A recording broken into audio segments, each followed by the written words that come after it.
नशीब पे तशरीफ़ फरमा आली जनाब रहीमुल्लाह खान नियाज़ी साहब, साबिक़ा उर्दू अकेडमी चेयरमैन और फिलवक़्त यानी कि TRS के बहुत सी सीनियर लीडर,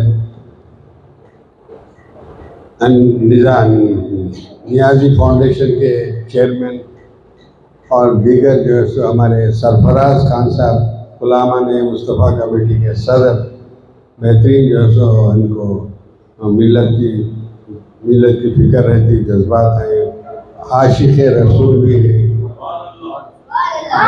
और दीगर शादियाँ जिनके थोड़े नाम नहीं मालूम, मुस्तफ़ा साहब और शहबाज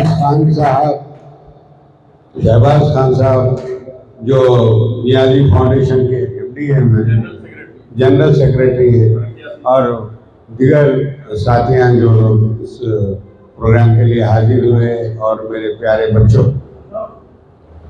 आज हम लोग यहाँ पर इकट्ठे हुए इस तकरीब में आज का हम लोग मौलाना अबुल कलाम आज़ाद की यानी कि जन्मदिन यानी जुम्मे पैदाइश के मौके पर आज ही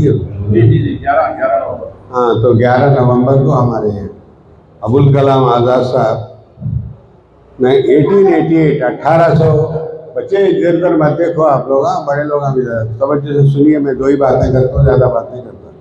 तो 1888 ईस्वी में 11 नवंबर को उनकी पैदाइश हुई और उनकी वफ़ात जो है सो 1958 में हुई 22 फरवरी को।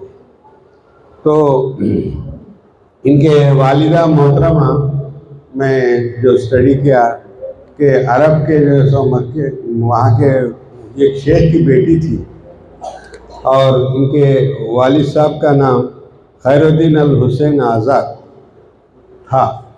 तो ये लोग जो है सो अफ़गानिस्तान के डिसेंडेंट हैं, वालदा तो खैर सऊदी से है।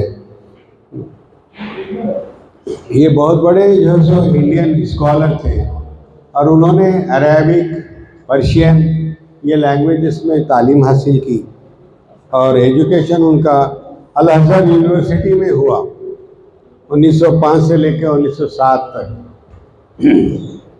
इससे पहले हमारे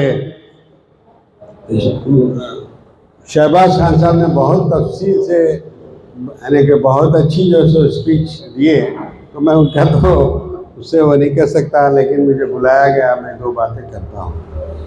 तो बहरहाल मौलाना अबुल कलाम आज़ाद साहब के वफ़ात के बाद उनका जो आखिरी जो है सो उनके मकाम यानी कि उनकी खबर समझिए दिल्ली में है और आप सब लोगों को मालूम ही है कि अबुल कलाम आज़ाद साहब हिंदुस्तान के आज़ाद हिंदुस्तान के सबसे पहले एजुकेशन मिनिस्टर हैं।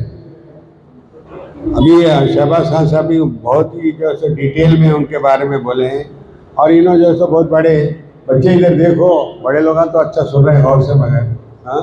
तो बहरहाल जो है सो बेहतरीन जो है सो उन्होंने फ्रीडम फाइटर, हिंदुस्तान की आज़ादी के लिए बहुत यानी कि उन्होंने इंडियन लोगों को फ्रीडम फाइटर बोलते हैं और इन्होंने जो है सो मौलाना आज़ाद साहब, महात्मा गांधी और वल्लभ भाई पटेल और जैसे दीगर पंडित जवाहरलाल नेहरू, ऐसे बड़े बड़े जैसे हिंदुस्तान के जो फ्रीडम फाइटर्स थे जिन्होंने अपने बहुत ही हिंदुस्तान की आज़ादी के लिए लड़ा और जो है सो जेलों को गए, तो इनको भी हमारे आज़ाद साहब को भी जेल में जाना पड़ा।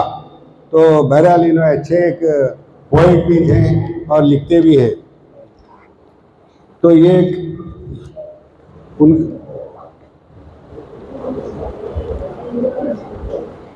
जो है सो नॉन कोऑपरेशन मूवमेंट में भी जो है हिस्सा लिया, हिंदुस्तान की आज़ादी के लिए जितने भी सत्याग्रह ये वो करे हैं और उसमें भी आज़ादी के लिए जो लड़े हैं उसमें भी इन्होंने शामिल हैं। और सबसे बड़ी बात क्या है, जब मोहम्मद अली जिन्ना साहब भी थे तो जिन्ना साहब जो है क्योंकि भाई उन्होंने चाहते थे कि भाई एक उर्दू बोलने वालों का, मुसलमानों का एक सेपरेट जो है अपने मुल्क होना,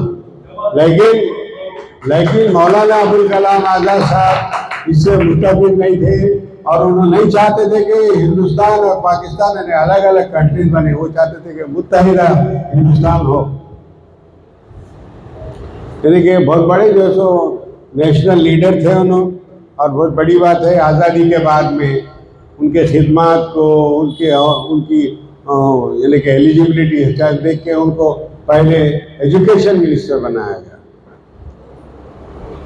तो बहरहाल मुख्तसर मैं सुना हूँ कि उनके वालिद की खबर भी यहाँ पे पुराना पुल के पास है, उनको सुना हूँ। हाँ, तो इस बात की तकलीफ तो हमारे नियाज़ी साहब बताएंगे। बहरहाल उनके बारे में मैं ज़्यादा बोल नहीं सकता। हमारे शहबाज खान साहब तो बहुत तफसील से बता दिए हैं। बहरहाल बहुत बहुत शुक्रिया।